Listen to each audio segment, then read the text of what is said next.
1.1 billion naira fraud. Court grants Okorocha 500 million naira bail. Pesiro lacks players to enjoy football. Awaziem. Joshua names a new trainer ahead Usyk rematch. Dennis in Eagles camp ahead Ecuador friendly. There is a many more will come your way after this timeout.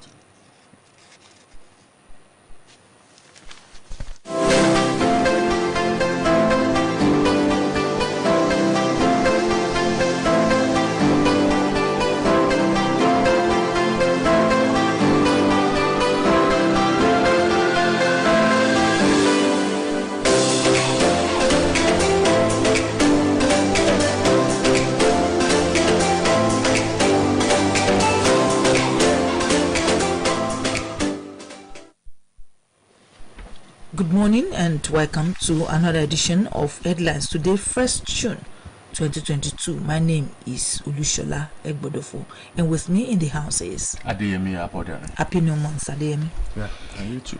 President Muhammadu Buhari has requested the national leadership of the All Progressives Congress APC and governors elected under the ruling party to accord him the discretion of picking his sole successor, just as the state chief executives have been opportune to do. This followed a meeting on Tuesday between him, the national chairman of the APC, Abdullahi Adamu, and the 22 governors elected under the party. According a tweet by the senior special assistant to the president of public affairs, Ajuru Ngelale, on his Twitter handle, after the meeting which took place in his office at the presidential villa Abuja, President Buhari referred to the freedom the APC second-term governors enjoyed in picking their own successors and demanded for reciprocity. The presidential aide tweet. The tweet was tagged to the president verified Twitter account #M Buhari. Well, the composition of the panel of the screening of presidential aspirants on the platform of the All Progressive Congress may have pitted the national chairman of the party, Senator Abdullahi Adamu, against members of the National Working Committee of the party.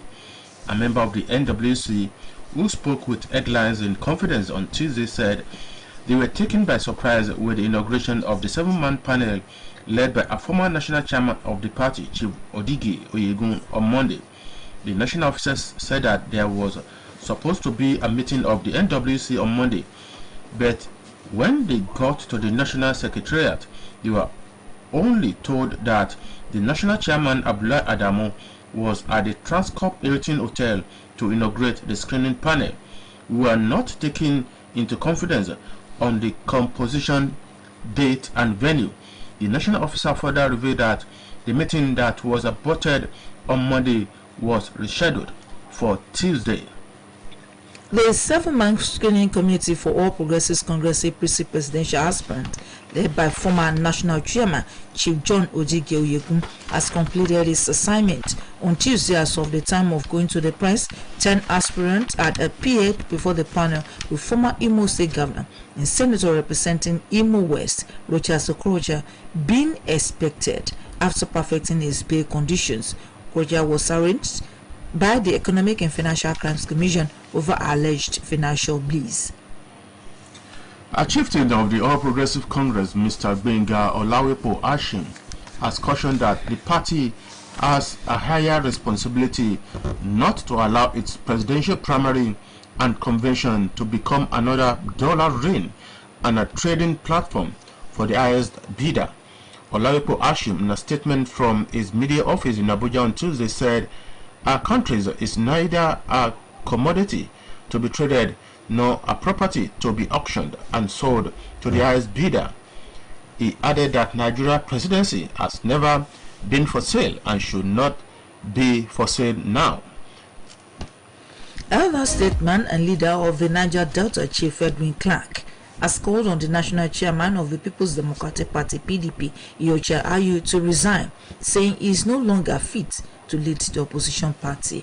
In a statement personally signed by the octogenarian and made available to Headlines on Tuesday, the former Minister of Information said he was saddened by the outcome of the party's special national convention last Saturday, which had produced Atiku Abubakar as his presidential candidate for 2023 general election. A former senator representing Anambra Central Senatorial District, Ebenezer Ikeyina on Tuesday secured the presidential ticket of the Social Democratic Party (SDP), while addressing all the delegates from the 36 states of the Federation and FCT in Abuja on Tuesday. During the SDP National Convention, acting SDP National Chairman Chief Supo Shonibare expressed optimism that the party's candidates seeking various elective positions at federal and state levels will be victorious during the 2023 general elections.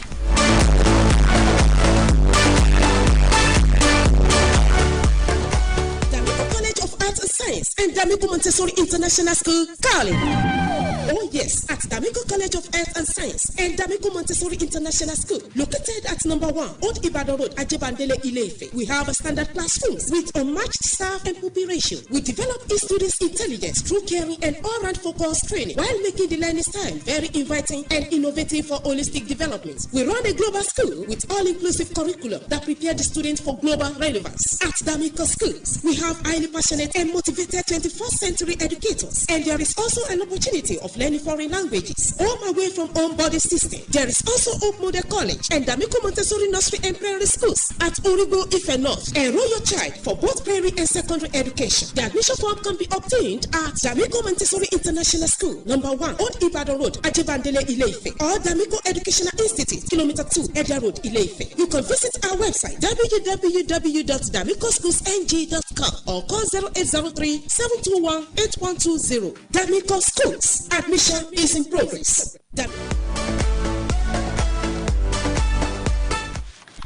The Lagos State government has shifted this year's basic education certificate examination, which is for the GSS3 students in both the public and private secondary schools in the state, by 1 week. The examination, otherwise known as Junior WAEC, earlier scheduled for between today, June 1st and June 8th, will now take place from Wednesday, June 8th to Wednesday, June 15th at respective schools. The postponement was announced on Tuesday by the director of the state's examinations board, Mr. Shukbo Badegeshi, citing the inability of many private and some public schools to upload the biodata of their candidates into the board's database even as of Tuesday as the main reason. A journalist with the Nation newspaper in Osun State, Mr. Toba Adedeji, and 2 students were on Tuesday shot by police officers from the State Police Command. The incident occurred at Olaiya Junction in Osogbo, the state capital, at about 12 noon during a protest organized by aggrieved youths, mainly students who were demonstrating against the killing of one of them, Abiola Afolabi, allegedly by operatives of the State Police Command.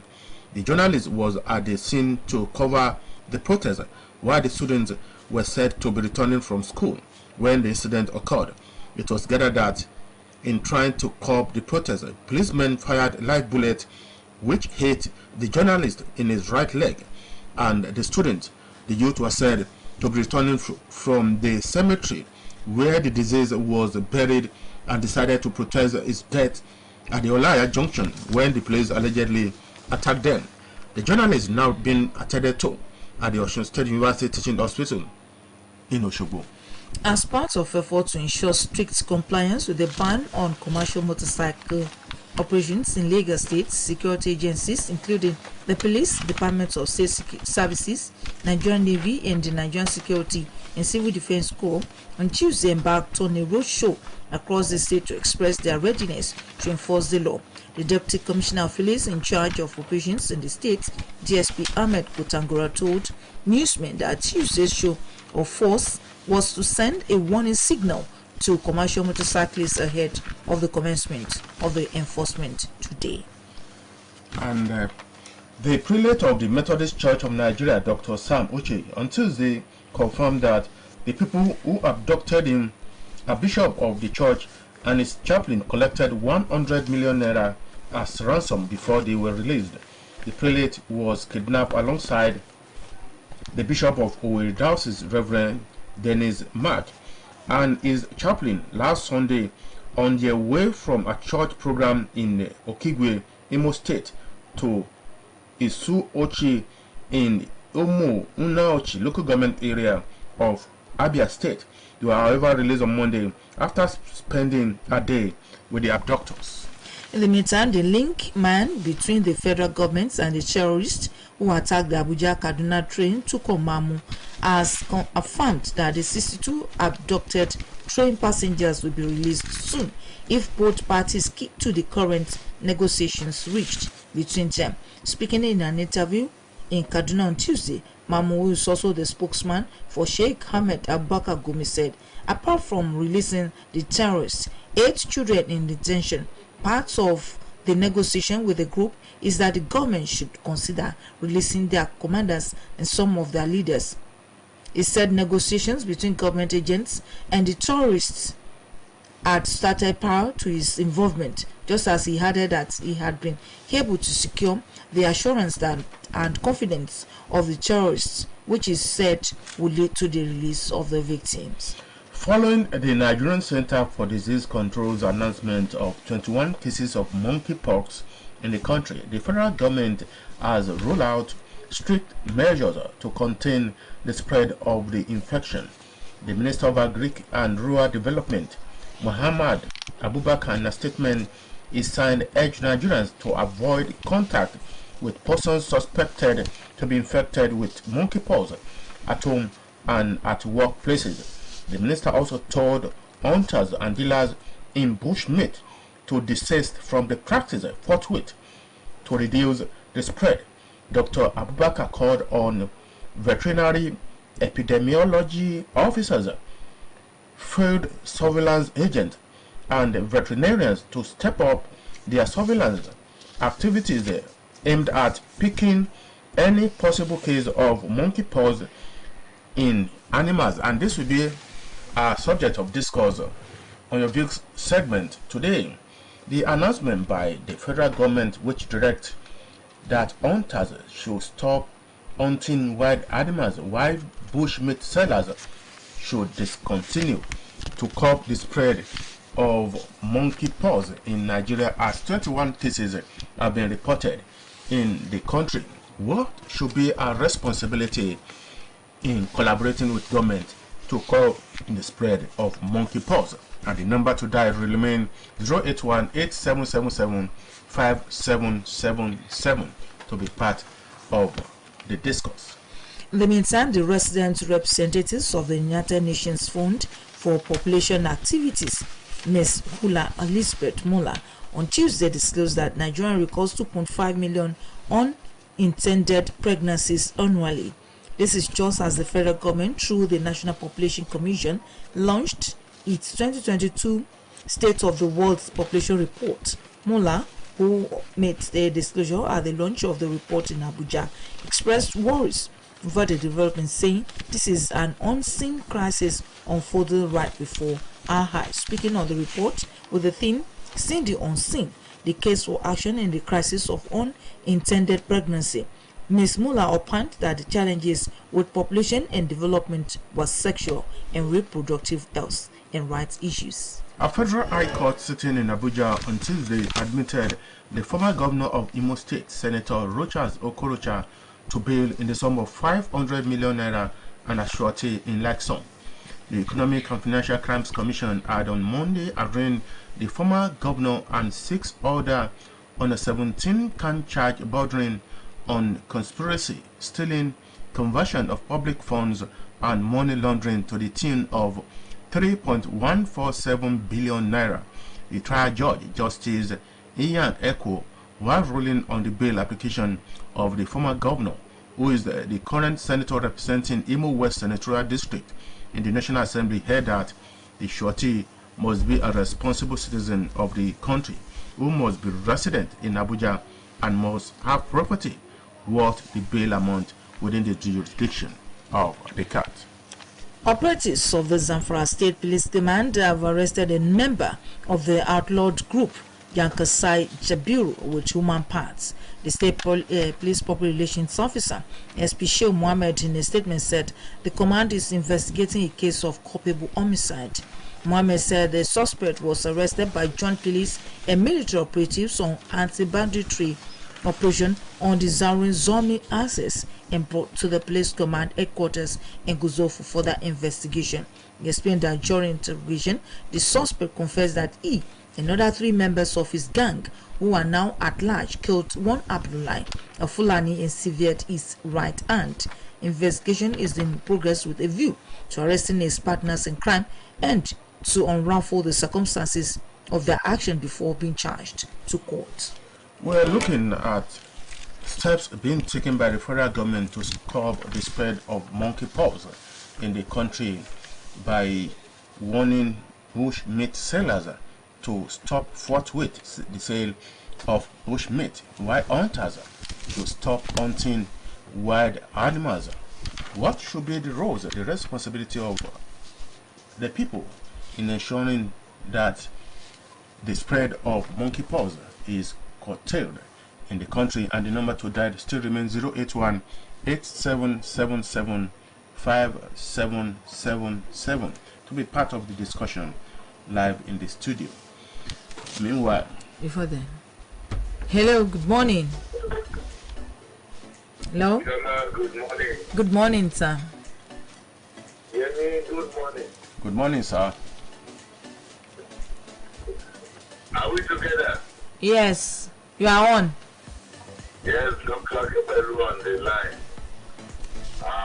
We have been jumping from one era to another, from Lassa fever to Ebola, from Ebola to COVID-19, to COVID-19 now to monkeypox. That's a big problem. But whatever be the case, we just have to comply with what the government is saying. That is, watching a bushmeat, or if they can be specific, because people like the bushmeat, if they can be specific not to eat monkey. But if it is generally bushmeat, then we have to comply. I want to appeal to people, please, don't because of the sweetness of bushmeat, kill yourself. God bless you. Good morning. Morning, sir. Police from Ondo State Command have arrested a 27-year-old lady, Biodun, over the stabbing to death of a 17-year-old boy, Muhammad Jami, during a minor misunderstanding between them. Hello, good morning. Good morning. Morning, sir. My name is Olajuwon Podawa. As things are now, I am not sure if the directive is given to meat sellers, which meat sellers will take effect, except otherwise stated. That is, we have the Ministry of Health supervising, these people going around to monitor them. And the doctors were saying that should not go to, they should not go for hunting again.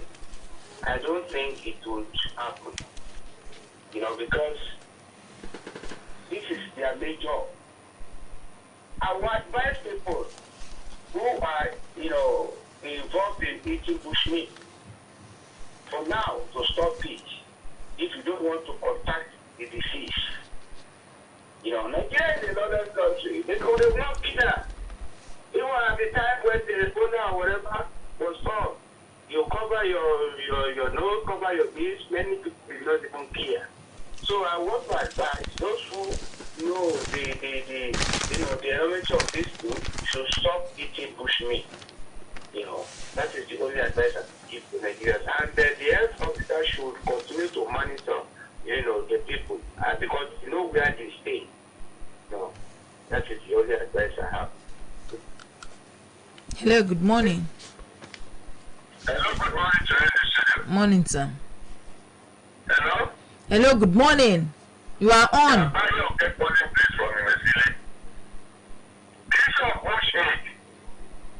You can only get the people in your band in our cities, not to take bushmeat. And they will obey. The people in the rural area, these are their source of big bad money. They don't so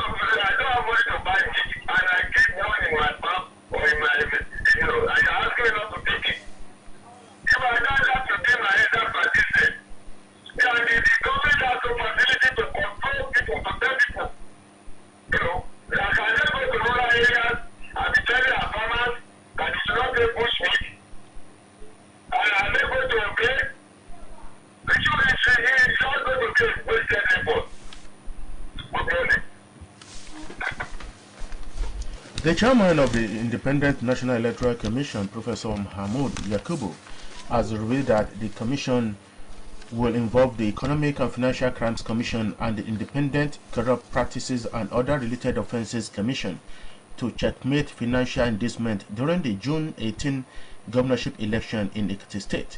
Yakubu, who lamented the vote buying syndrome in the nation's electoral system, noted that the commission will do everything possible to protect the sanctity of the vote for the people to decide the next governor of the state without any form of inducement. And now to sports, defender Chikoze Awaziem has given his first assessment of new head coach of the Super Eagles, Jose Museiro, ahead of their second friendly against Ecuador, saying the Portuguese likes players to enjoy football. And lastly, from me, former two-time unified heavyweight champion Anthony Joshua has appointed a new head trainer ahead of rematch with Alexander Usyk. And that does it on the program today. Headlines. It has been the do of Adeyemi Abodering and Olushola Egbodofo.